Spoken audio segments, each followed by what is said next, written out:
Ini emas fizikal. Katakanlah tuan puan nak terus item emas fizikal, jangan bermula serendah 100, bermula serendah 1 gram. Nanti saya kongsikan cara keluarkan emas fizikal. Itu lebih baiklah, terus kita dapat emas.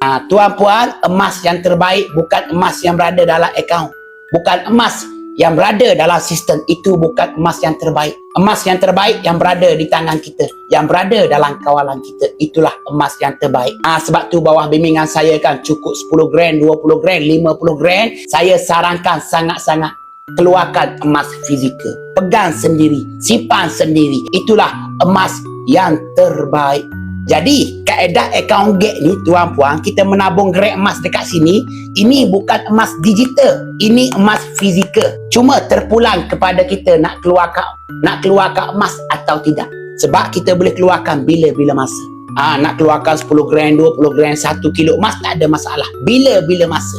Ianya bukan emas digital. Juga tuan puan kena tahu, akaun gate ni tuan puan, kita simpan gram emas dekat sini. Selama mana kita nak simpan, percuma sahaja. Tak payah bayar syarikat Publigo yang tolong simpan emas untuk kita. Selama mana tuan puan nak simpan. Akaun gate ni tuan puan ada perlindungan insurans. Tuan puan, syarikat Publigo ni kukuh sangat-sangat. Melebihi 18 tahun negara kita. Mana-mana negeri ada cawangan Publigo. Menara Publigo Jalan Tun Razak Kuala Lumpur, SQ Publigo dekat Jalan Tun Razak Kuala Lumpur. Sekarang tersebar luas negara jiran Indonesia, Brunei, Singapura. Jadi kukuh sangat-sangat. Jangan risaulah.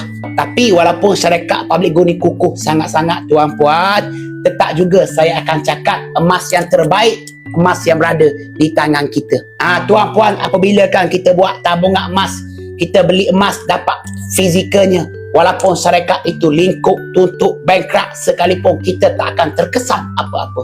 Sebab apa? Sebab kita dah pun miliki item emas fizikal di tangan kita. Sebab tu emas yang terbaik yang berada dalam kawalan kita, insya-Allah. Jadi tuan puan, pergi dekat profile TikTok saya, boleh follow saya, boleh tengok konten-konten saya, terus boleh hubungi saya.